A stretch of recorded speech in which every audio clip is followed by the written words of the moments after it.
Hello, I'm Tia Mitchell, Washington correspondent for the Atlanta Journal-Constitution newspaper. Welcome back to United Facts of America, a festival of fact-checking sponsored by the Poynter Institute. A special thanks to our sponsors, including Craig Newmark Philanthropies, TikTok, and Facebook. With their support, we're live streaming this discussion on YouTube, Twitter, and Facebook.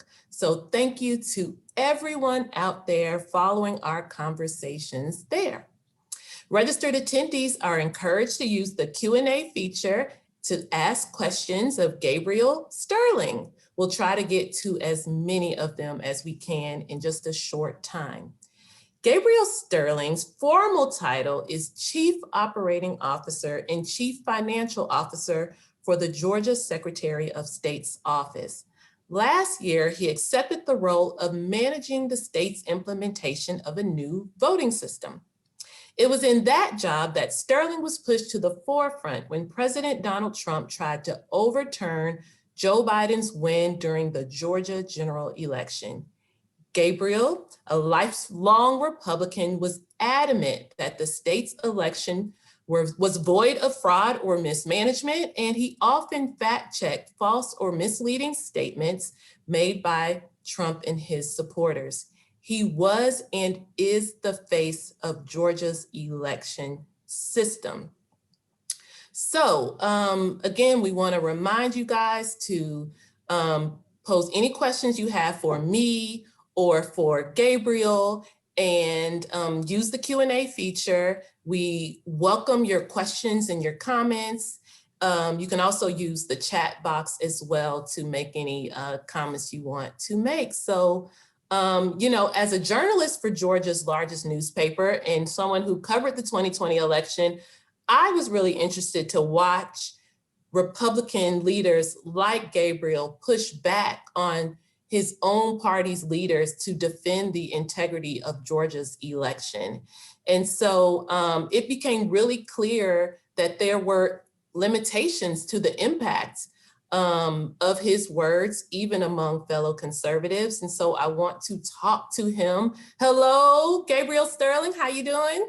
I'm good, Tia, how you doing? Good, it's so interesting. This is our first time, as much as I've written about the election and as much as you've had to do with the election, this is our first time talking. Well, it's a function of COVID to a degree. You're up there in DC as well, I believe, so. Very true, yes, I am. So the first question. I'm here in God's country, not up in that crazy ass place that you live in. Well, let's, United Facts of America, we are a united country. So the first question I wanted to ask you is, take me back to November 2020. Georgia's a battleground state. We knew the results would be close, but when did it first occur to you that the Republican reaction to Joe Biden winning Georgia was kind of going off the rails and crashing into the forest of misinformation? It's hard to say necessarily, because in our role, and I've been asked this before, when the president was laying foundation, the former president was laying foundation about, they're going to mess with the ballots, they're doing stuff. In my brain, I'm thinking, that's those other states. That's not Georgia. We're going to be fine in Georgia. We got this new voting system. We got ballots, and in my brain too, I figured he'll probably win Georgia. But what you said is people knew it was going to be a close election. For many millions of Americans, Georgia is deep, deep red in their brain from what they saw going into this, not realizing that every year it's been about a point to a point and a half the Republicans have lost in elections. It was getting closer and closer. I mean, the reason Georgia got on the electoral map as far as a battleground was because Stacey Abrams came within 55,000 votes of being governor. That in and of itself should have sent a message to people it was going to be a close election. And thank God the legislature passed a law to let us have ballots for the first time in 20 years, because imagine the hell we would have been put through had we still been using the no ballot system that we had been using, like they still use in New Jersey and some other states. So November comes around, and to give some context to this, realize in June, when we were in the deepest of deep COVID, and Fulton County, which has been our problem county for elections for decades, they always have problems. They had a real bad election day in June. There were 70% of our issues. And for those who aren't from Georgia, that was the primary that got pushed back because of COVID, but June was the primary for, state elections and congressional elections and things like that. And the And it presidential didn't go preference well. at that point, because the president's preference was supposed to be in March, and we were 2 weeks into early voting, and we pushed it to May. And then we took the May election, which was supposed to be the general primary and the presidential primary. We pushed it to June. It was literally the latest we could do it and still meet the constitutional calendar to get our electors in. People want us to push it further. Like, we can't. We cannot go any further back.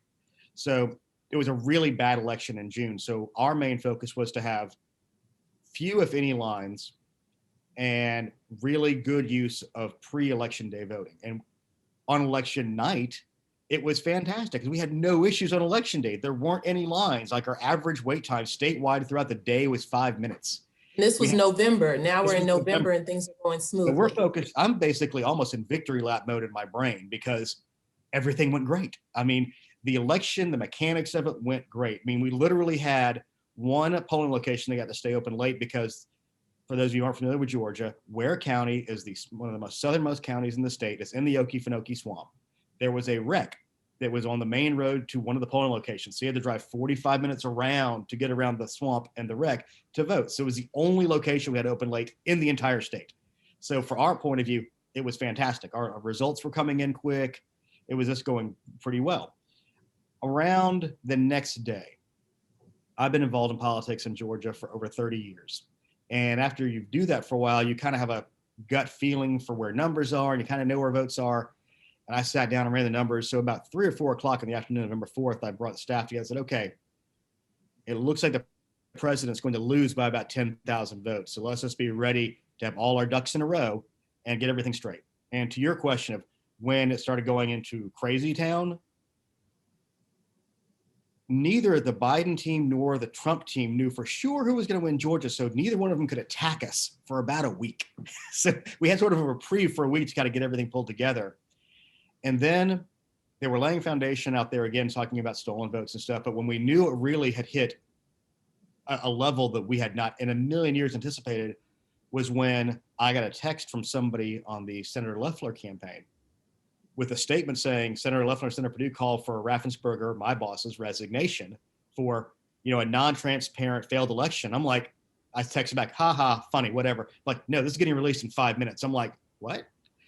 So that was when we saw it really hit the fan. And that was literally the day that the secretary's wife began getting violent death threats. And that's when it started for them. And for me, it started a couple of days later. So on that note, there was a press conference on December 1st. So that was about 3 weeks or so, 3 or 4 weeks after the election. Mm-hmm. And that became kind of your viral moment that really put you on the national stage. You warned that there could be violent consequences. And, in hindsight, a lot of people said your comments on December 1st kind of adequately predicted the US Capitol riot on January 6th in a lot of ways. Did you anticipate being so impassioned that day? What do you remember as you walked away from the podium after making your comments? What do you remember feeling? On some level, it was cathartic, but at the same time, and I said this before, my title is Voting System Implementation Manager. No one should know who the heck I am or care. It's the most boring bureaucratic title you can possibly imagine. And the thing is, I had threats. I had a police car in front of my house. The secretary had threats, but we kind of, of our own volition, put ourselves out in the world. It sucks. It shouldn't be that way. You shouldn't have to deal with death threats. I remember I ran into somebody in my hometown and said, hey, have you gotten to a regular level of death threats yet? I'm like, well, in America, it ought to be 0. So no, not yet at that point. So I walked away from it, and I knew I'd done the right thing, because the straw that broke the camel's back that day was I'd gotten a call from the Dominion project manager. Dominion is the voting system we use. And she was not somebody who's easily flustered or rattled. I mean, she, MIT, MBA, Naval Academy grad, served. I mean, nothing was going to fluster this person. And she called me, her voice was audibly shaken because she was telling me about the young man, the young tech, the contractor they'd hired, whose name had been put out there, had a unique name. So even his family was being harassed at this point with these QAnon crazy people putting it out there. And I said, okay, I'll look at it. And I went through Twitter and I looked at it and I saw this, the young man's name, you have committed treason. May God have mercy on your soul. It had a gif of a noose just slowly swinging. And I was like, I'm done with this. I'm finished. And I talked to my direct boss, Deputy Secretary Jordan Fuchs, and said, we have to say something. We have to take a stand. We got to say something about this. She says, like what? I says, I don't know, but just let me go and do my thing. So she called the secretary and said, well, kind of walked him through what had happened. Said, Gabe really thinks we should say something. He goes, yes, of course, go ahead. And if you've watched any of my previous press conferences, and at that point, this was the other frustrating thing about, the call for a resignation. We were being so transparent. We were having 1 and 2 press conferences a day, explaining the vote, showing people what's happening, beginning the process of dispelling the disinformation and misinformation that was going on out there. So when I had the moment, I didn't know what I was going to say. And it was funny. I talked to my mom after that. She goes, ooh, you were pissed. I'm like, how'd you know? She's, the second you walked at that podium and ripped off that mask, mama knows. So I didn't know what I was going to say. And I didn't know I was going to call out the president so specifically as I did, or the senators. But at that point, once I started, it flowed and it made sense to me. It was the right thing to do. And I said at the time, this is elections. This is the backbone of all of democracy. And in retrospect, I've had a chance to look at it. I mean, a lot of this questioning of outcomes began in 2016 because Trump wanted it. Everybody's like, how the heck did that happen? So that was starting on one side. In fact, if you still poll Democrats today, there's a large percentage that believe Russians hacked machines and switched votes. No evidence that happened, but that's still a belief of that. In my home state, the previous Democrat gubernatorial candidate has still yet to concede and says the election was stolen. So the last 2 election cycles in Georgia, the person who lost the highest profile race have yet to concede and says the race was stolen from them. And to me, all these undermine the belief in elections. And the reason we have ballots is so we can avoid bullets. We have to have faith in the systems we have in place. They are boring systems. I mean, one of the best decisions we made, if you remember one of the early disinformation, misinformation, crazy town conspiracy theories, was that the Dominion voting machines were flipping votes.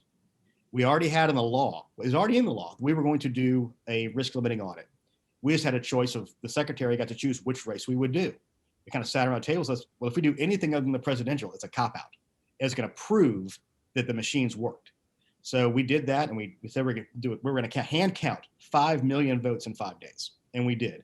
And it showed that there was, in the number of ballots, they were off with human beings counting it by 0.1053% and off in the margin by 0.0099%, which is essentially spot on accurate, absolutely showed that. So one of the great things about that was when we did that, that took away, at least from the elected officials' minds, the whole idea that Dominion voting machines had anything to do with this. Now, there's still people out there to this day, even yesterday, over the weekend, there are people still talking about Dominion voting machines flipping votes. We got to get rid of Dominion. I mean, it's just, which is the reason they've sued Sidney Powell and all these people for $1.6 billion.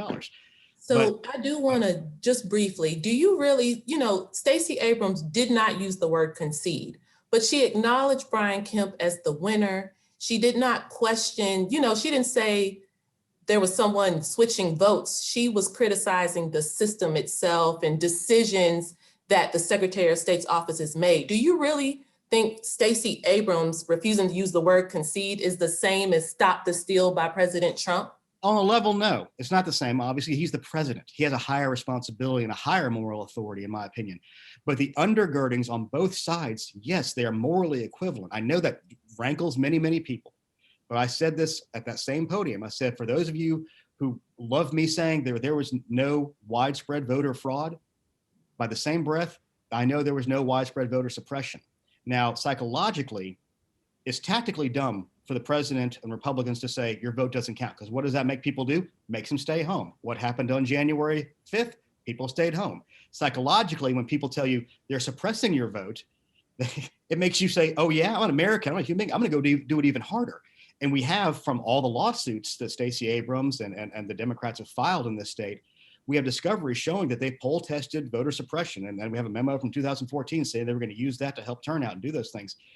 My issue is when either side undermines and says the election is being taken from you, there are decisions we made to discount your vote, or your vote's not counting.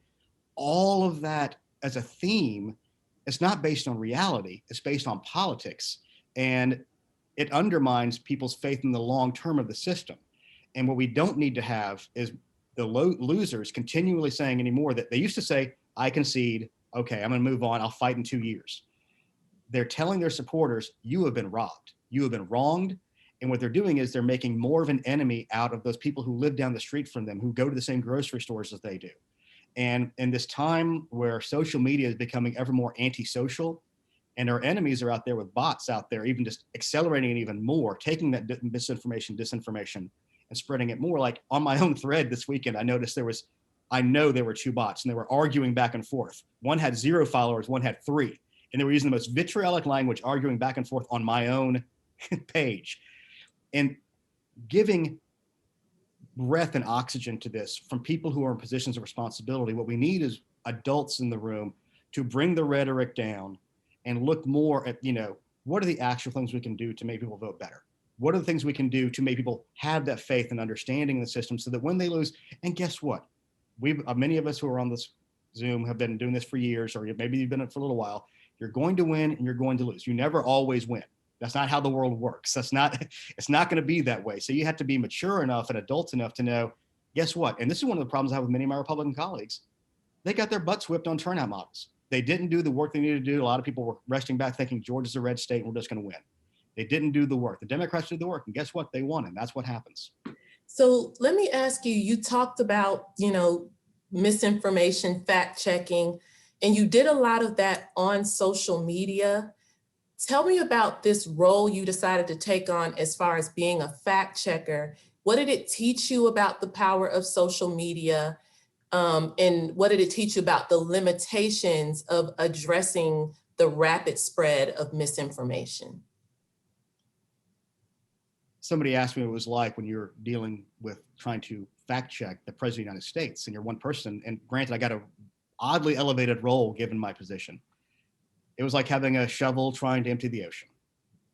And there's never going to be enough. I mean, at the same time, what I discovered is, I went from somebody who had 2,000 Twitter followers to somebody who had 70-something thousand Twitter followers. And all of a sudden you feel like there's this weight of responsibility. Before you could kind of go off half-cocked on something and nobody really cared. Now I've got to make sure it's right. Because at that point, I don't want to get fact checked and have somebody call me down on stuff. And I said something, that was factually accurate, but I was saying it in a hyperbolic way, saying in President Biden's state, you can't give away anything for free like water either. And I think the Washington Post came out and said, well, no, it doesn't specifically say water. I was like, I didn't say it was specifically about water. So you have to be very specific when people are going to try to fact check you on. People are watching what you say now. Yeah. Well, somewhat. I'm not as good as I ought to be sometimes, because sometimes I'm a human being and I'll type one and I'll stop and say, do you have to answer this? Because you can't answer everything. It's not my job to answer everything.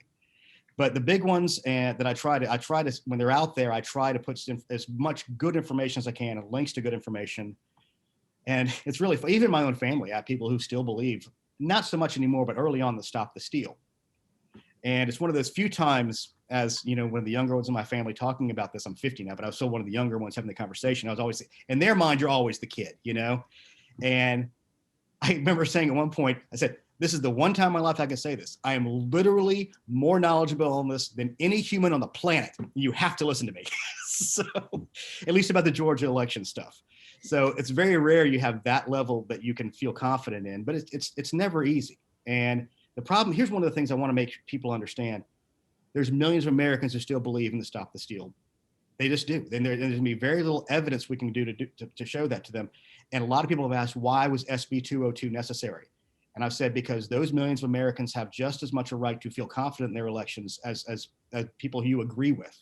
And I think I would have written SB 202 the way it was done, but there needed to be something done to help address some of their concerns. And a lot of it was election administration. So the drop boxes, I would have done that differently. That was the biggest one I thought out there. But a lot of the stuff in there was regular election administration. So. And you're talking about Georgia's new election law. And I think there's actually a question in the chat about that. You have defended the state's new election law as necessary. And it sounds like you're saying it's necessary to address those who are currently distrustful, those folks who believed in Stop the Steal, you think the law was for their benefit? No, it's not just for them. Let's be realistic about this. And this is one of the reasons I want to kind of calm the rhetoric down. Regardless of the outcome of the election, we were going to have an election law because we had a brand new voting system we were going to learn things from. We had COVID-19 we were going to learn things from.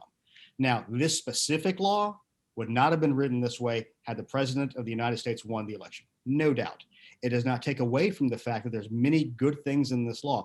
And I didn't defend the whole law. Let me make that very clear. What I was saying was it is not Jim Crow 2.0. That is a ridiculous hyperbole that goes too far. And it's the kind of rhetoric that is irresponsible and leads people to distrust all sides again. When the president said it was Jim Crow on steroids, it was terrible. When other people have said very similar things, it's unnecessary to attack everything all the time when there's most of this bill is boring election administration. So we're actually getting, time flies, we are getting to the end. I did want to ask you one more question in our final minute or so, and it's about, Republicans are distrustful after 2020, Democrats are distrustful of the new law that was passed. They were distrustful, as you mentioned, after 2018. What should states like Georgia be doing to restore trust, particularly among, the Republicans who are so distrustful, but in general, what could be done to restore trust? And again, we only have about a minute. Transparency, audits. The main thing to do is have very open audits. And I was disappointed at SB 202 that it did not have more randomized audits of the paper ballots. That's one of the most important things you can do to prove these things happen. Another thing that we did in the law, which I think is a good thing, before we had election workers doing a lot of this stuff. And what we're going to do now is we're going to have one Republican and one Democrat in there to make sure they're watching these processes. And I encourage everybody to be a poll worker. Learn the process, learn those items, and realize that a lot of these things make sense once you're actually doing the work. It's just going to take time. The problem is the incentives are all wrong on both sides. The incentives are there on the left to talk about voter suppression because they raise money and get people turnout. The incentives are there on the right because they raise money and keep the base whipped up. The incentives are all backwards. I'm not smart enough to fix that, but I do know this, that the people who are engaging in it have zero reason to stop. So they did give us a few more minutes. So that allows me to ask you a little bit, one more question. I'm going to close on that really hard point, Tia. Come on. I thought I did. I thought I was running out of time. I was rushing you. Okay. So let's go back a little bit to Georgia's election law because we kind of rushed through that. Because you were making a point that most of it is, boring election stuff. Mm-hmm. But let's talk about the parts of the law that has received the most criticism. You said you wouldn't have done the drop boxes the same way. There's been a lot of criticism on not allowing outside groups to pass out water and food and things like that.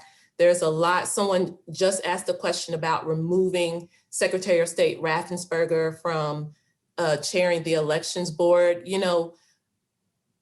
What's your reaction to those parts of the bill that are deemed more problematic and that you and others who actually run elections in Georgia didn't have a hand in? What do you say to that when the critics say this shows that this bill's they don't think it's in good faith? Well, removing a Secretary Raffensperger, this is going to surprise everybody. That's politicians doing politics. There's members of the state house who have not been fans of Secretary Raffensperger since he was in the state house with him. And during the negotiations, they went to the state Senate. State Senate said, we don't think he should be removed. And they said, that is a deal breaker. We will not have a bill unless we remove Secretary Raffensperger from that state election board place. Now, the reality is that does not change the partisan makeup of the existing board. Before the law, it was 4 Republicans and 1 Democrat. After the law, it's 4 Republicans and 1 Democrat. One very specific thing I want to make clear about this is something that has been, I don't want to use the term misinformation, disinformation, but it really borders on that to me, of people saying this law would have allowed Trump to overturn results in counties. It doesn't. It mechanically and legally doesn't allow for that. And people talk about the removal of elections, local elections officials. It can only be done in 3 counties at a time. And the clock to do that, the certification clock begins from the Tuesday of the election. By the second Friday, this law moved it back from the 3rd Friday to the 2nd Friday afterwards to finish the certification process. So that's about 10 days. The first step to remove local elections officials is you have to appoint an investigative committee, and that takes 30 days. So there's no way those two things cross over like that and would allow for somebody to come in and flip those things and flip the results. The results will be there because the paper ballots are there. So that's one thing I want to make sure people understand. That's not what the law does. People are saying that at this point. I don't want to say they're lying, they're misinterpreting it. So, and they're using it for political advantage. Now, the water thing, we tried to do in a common sense way, deal with people trying to hand out water in lines. Now, we didn't really have any lines in November, except for during early voting, because those are limited numbers of places. There's always on the first day there's a line, always on the last day there's a line. The law has been, and it is ever thus in every state in the country, there's always some barrier at which you cannot campaign or interact with voters in line. In Georgia, it's 150 feet. It's been that way for as long as I can remember. You also have a law that says you can't give away things of value at all at any time. In fact, one of my favorite state election board cases was somebody was doing a raffle for a turkey if you proved you voted. Didn't say who you voted for, you can't do anything of value. So basically, if you're an elections poll manager, you have people walking up and interacting with people in line, how do you enforce the rules as they are written? So we basically said, okay, we're gonna do we have to do a hard, bright line that says you cannot mess with people in line because they are there doing their voting. You can't talk to them, you can't interact with them, you can't give them things. You can set up a table 25 feet away. They can walk over to get stuff. You can give stuff to the poll manager to give stuff away. Because what was happening is under the state constitution, the sheriffs are supposed to keep security at polling locations. So we had poll managers not knowing what to do, calling sheriffs. It's escalating tensions as opposed to, getting rid of tension. So that's why they wrote that law that way. Again, I might not have written it quite as specifically as that, but that's why they put the water in there, because that was one of the main things they were doing to interact with people. The drop boxes, understand this. If they passed no law at all, there would be 0 drop boxes in Georgia. The reason they existed this time was because of the CDC guidelines and trying to keep people safe during a COVID situation. And so if they passed no law, there would have been no drop boxes. Now, if I'm king for the day, the law would have been put drop boxes wherever you want, have a live stream that goes out so anybody can go watch and keep the recordings for, the length of the election. And that way people can always go look at them. We had a lot of people claiming that people were stuffing drop boxes, but here's the ironic part. If they're worried about ballot stuffing or ballot harvesting, they can still take 100 ballots and put them into a postal service mailbox somewhere with nobody watching. I mean, that's why I thought it was a little over the top on that one. And to me, all of these are simply tools to vote. There's nothing wrong with giving people tools to vote. Now, there has to be rules around it. Like one of my favorite parts of this law, which they're criticizing as closing the window of voting, is we have an election deadline now to request an absentee ballot, which is vitally important. Florida has it. They're supposed to be the gold standard because we saw that if you requested a ballot 10 or more days out from the election, over 90% of those ballots were voted. If you did it in less than 10 days before the election, only 52% of those ballots were voted. And secondarily, we don't need elections officials dealing with mailing ballots out, trying to get them out in time. During that week before the Tuesday election, they're supposed to be doing logic and accuracy testing on the hundreds and thousands of pieces of equipment they need to get out there. Again, these were election administration things that I think really help people. Well, now we are out of time, for real this time. So I want to thank Gabriel Sterling once again. This has been a great Q&A. Nice to meet you. Thank you for being part of United Facts of America. Coming up, we're going to have PolitiFact Editor-in-Chief Angie Holan is going to be joined by Charlie Seitz of The Bulwark and his book, How the Right Lost Its Mind. But first, we want to highlight some of the good work happening at the Poynter Institute through its MediaWise project. So here's Heaven, who you met a little earlier, walking you through some important media literacy tips with a special twist. You have to watch and find out. Thank you for being a part of our Festival of Fact Checking.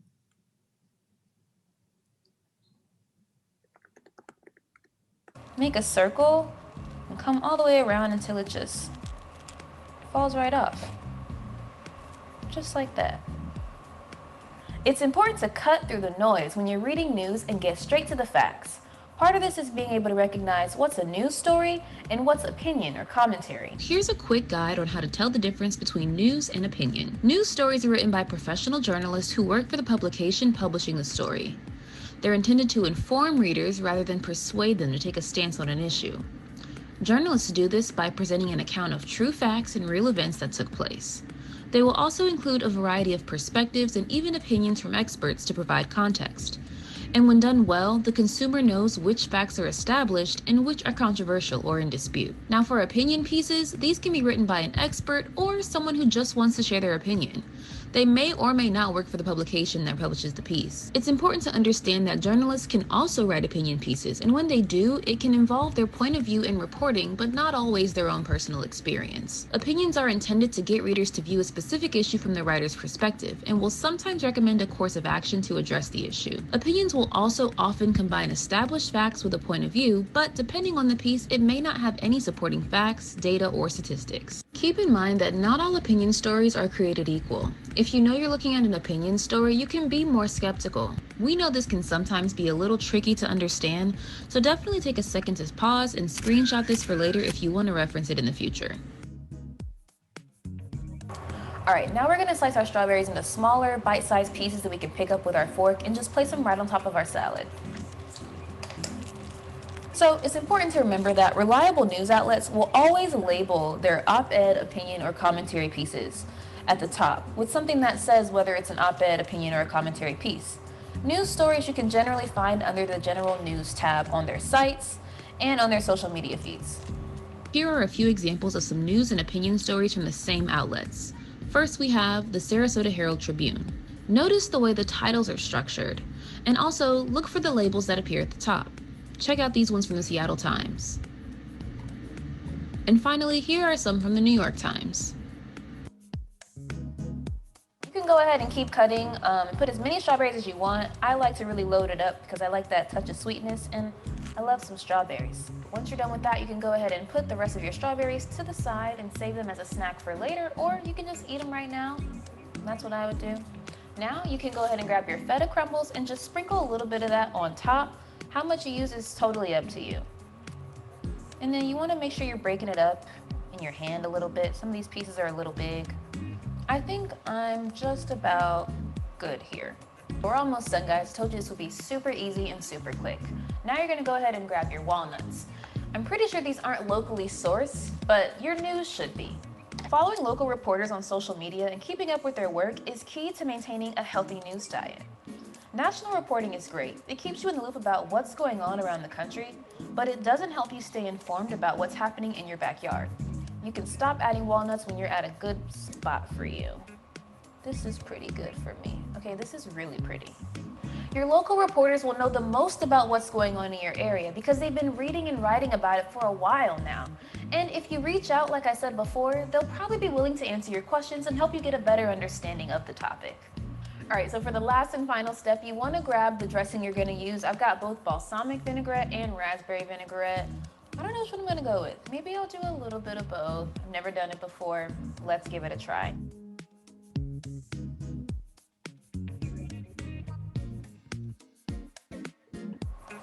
This is going to be a magnificent flavor combo. I just know it.